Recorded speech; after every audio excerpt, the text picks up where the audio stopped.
Salam. Bugün sənin üçün çox vacib bir sənədə baş vururuq. Nəqliyyat haqqında Azərbaycan Respublikasının qanunu. Məqsədimiz, bilirsən, təkcə quru maddələri saymaq deyil. Bu qanunun sənin gündəlik həyatına, məsələn, səyahətlərinə necə toxunduğunu anlamaqdır. Hansı hüquqların var? Gəl baxaq. Bəli, bu sənəd əslində Azərbaycanda bütün nəqliyyatın, qatar, avtobus, təyyarə, metro, hətta o böyük boru kəmərləri var ha, onların necə işləməli olduğunu deyir. Qanun nəqliyyat müəssisəsi nədir, daşıyıcı kimdir, bir də müştəri, yəni sən. Bu anlayışları aydınlaşdırır ki, hər şey aydın olsun, kim nəyə cavabdehdir.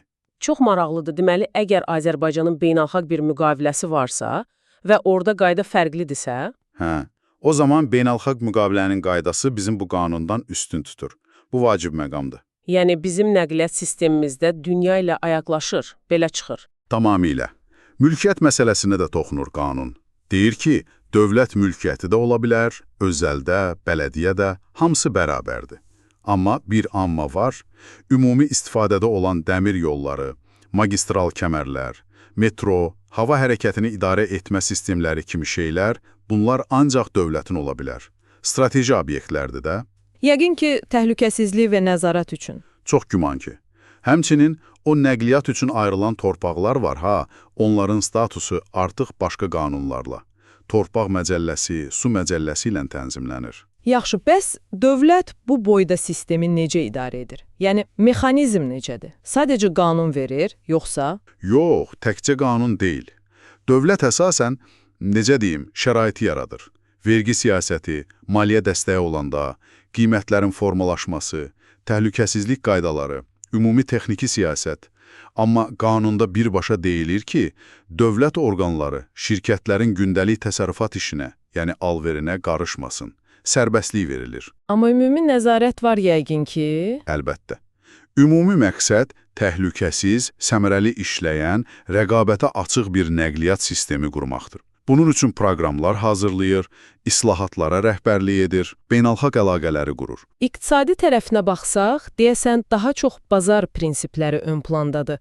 Yəni, şirkətlər və müştərilər öz aralarında razılaşır. Bəli, əsasən kommersiya, alqı-satqı, müqabilə əsasında. Amma burada, bax, çox maraqlı bir sosial məqam var. Əgər dövlət deyirsə ki, məsələn, tələbələr ya da təqaüdçülər üçün gediş haqqı güzəştli olsun, Olur axı belə şeylər. onda qanun tələb edir ki, dövlət o güzəştə görə şirkətə dəyən zərəri ödəməlidir. Yəni, şirkəti ziyana salmaq olmaz, balans olmalıdır. Bu ədalətlidir məncə. Bəs yeni infrastruktur, vağzal, liman tikintisi. Onlar fərqli mənbələrdən maliyyələşə bilər. Dövlət büdcəsi, kreditlər, hətta özəl investisiyalar. Qanun buna imkan verir. İndi gəldik yəqin ki, sənin üçün ən maraqlı yerə sərnişin hüquqları. Nə deyir qanun bu barədə? Mənim nə hüququm var? Bax, sənin bir sərnişin kimi çox konkret hüquqların var. Bilet almısansa, sənə uyğun yer verilməlidir. Müəyyən yaşa qədər uşaqları pulsuz və ya güzəştlə apara bilərsən. Sonra əl yükü var, onu pulsuzlaşıyırsan müəyyən çəkiyə qədər. Bagaj vermək istəsən, əlavə ödənişlə mümkündür. Ən vacibi yəqin gecikmələrdir. Reys gecikəndə nə olur? Bax, bu çox vacibdir. Əgər səfər daşıyıcının, yəni şirkətin günahı üzündən xeyli gecikirsə, qanunda müddətlər var. Sənin hüququn var ki, ya səfərdən imtina edib bütün pulunu geri alasan, ya da bəzi hallarda kompensasiya tələb edəsən. Hətta, əgər gecikmə çox uzundursa, məsələn 8 saatdan çox, xüsusilə hava yollarında və ya uzaq məsafələrdə, şirkət səni otellə, yeməklə təmin etməlidir. Vay, bu çox ciddi müdafiədir. Deməli, hüquqlar var. Yaxşı, bəs şirkətlərin məsuliyyəti, onların vəzifələri nədir? Əlbəttə, məsuliyyət də var. Daşıyıcının əsas borcu sənin təhlükəsizliyini təmin etməkdir. Birinci bu. Sonra səfər zamanı normal şərait yaratmaq. Əgər yük və ya bagaj təhvil almısansa, onu qoruyub vaxtında zədəsiz çatdırmalıdır. Əgər Allah eləməsin, bagajın itdisə ya zədələndisə, şirkət maddi məsuliyyət daşıyır. Dəymiş zərəri ödəməlidir. Bəs birdən problem şirkətdən asılı olmadı, tutaq ki, güclü fırtına olduğu təyyarələr uça bilmədi? Bax, buna qanunda qarşısı alınmaz qüvvə deyilir. Force majeure. Yəni, təbii fəlakət, hökumətin qəfil qərarı, sərnişinlərin həyatına birbaşa təhlükə yaranıbsa. Belə hallarda, əgər şirkətin günahı yoxdursa, adətən məsuliyyətdən azad olunur. Amma bunun da sübutu qaydası var. Yeri gəlmişkən, müştərinin də məsuliyyəti var, ha. Məsələn, sifariş etmisən taksi, gəlib gözləyir, sən çıxmırsan, onda müəyyən cərimə ödəməli ola bilərsən. Anlaşıldı. Təhlükəsizlik və ətraf mühit. Bu məsələlərə də toxunur yəqin ki qanun. Həm də necə? Çox geniş yer ayrılıb. Nəqliyyat şirkətləri həm insanların sağlamlığını qorumalıdır, həm də təbiəti.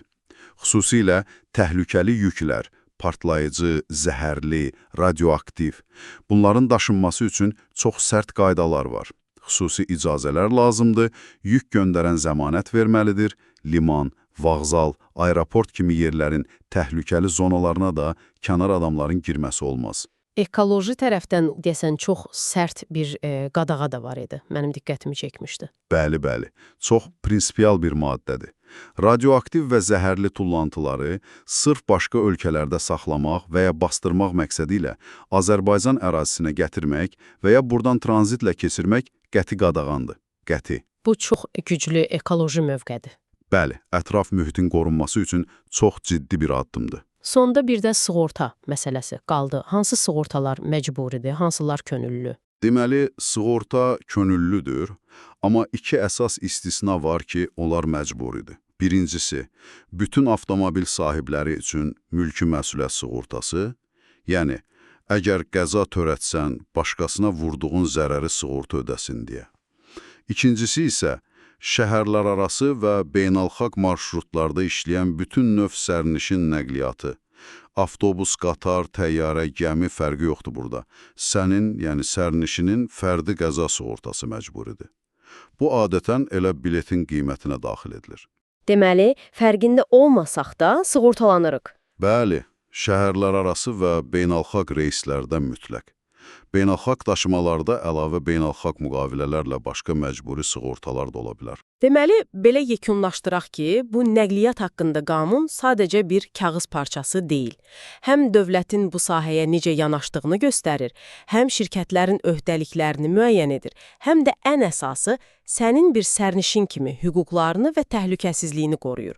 Ümid edirəm bu qısa söhbət qanunun əsas məğzini sən üçün biraz da aydınlaşdırdı. Bəli. Və bütün bunları müzakirə edəndən sonra ağla belə bir sual gəlir də, texnologiya çox sürətlə inkişaf edir axı. Məsələn, sabah pilotsuz maşınlar kütləvi olacaq, bəlkə Hyperloop kimi şeylər real olacaq. Görəsən bizim bugün danışdığımız qanun o gələcəyin çağırışlarına nə dərəcədə hazırdır? Hansı yenilənmələrə, hansı dəyişikliklərə ehtiyac olacaq? Bu haqda düşünməyə dəyər.